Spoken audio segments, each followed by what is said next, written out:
মাতাকে উদ্দেশ্য করে যে গানটা, এটা একটা গানের কথা দরবেশ লালন সাজি তুলে ধরেছে। কথাটা বলার উদ্দেশ্য হলো একটা, কি পুত্র বলতেছে মাকে, আমাকে আর মাইরো না মা। আমার এই কথাটা উঠানোর একটা কারণ, ইউটিউব একটু টুকটাক মাঝে মধ্যে গাইটা দেখি কি আমার আম্মা যার মুক্ত সরকার আজকে আবার গান লেখা শুরু করছে।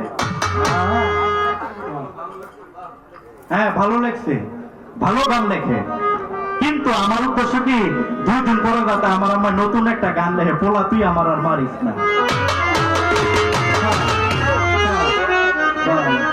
কারণটা কি? কারণটা কি খেয়াল করেন। যিনি নবুয়তধারী সে তো নবী নাকি? এখন নবী কি পুরুষ হয় না নারী হয়?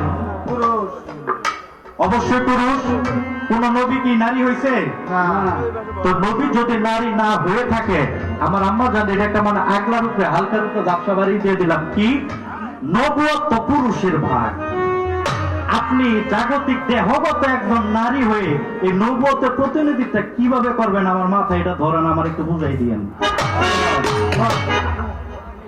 কথা ঠিক।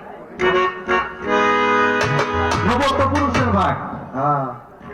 আপনি দেহগত নারী হয়ে আপনি নবুয়তের প্রতিনিধিত্বটা সারা রাত্র কিভাবে করবেন, এটা আমার এখানে একটু মীমাংসা করে দিন।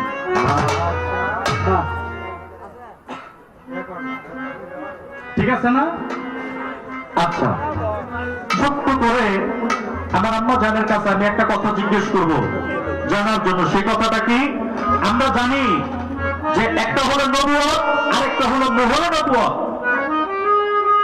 আদম থেকে ঈসা নবী পর্যন্ত সকল নবীরা হলো নবুয়তের অধিকারী। আর এই দুজাহানের বাদশা সাইয়্যিদুল মুরসালিন রাহমাতুল্লাহ আলাইহি সকলেই বলেন সাল্লাল্লাহু আলাইহি ওয়াসাল্লাম। আমার সেই হুজুরে পাক নূর মুহাম্মদ সাল্লাল্লাহু আলাইহি ওয়াসাল্লাম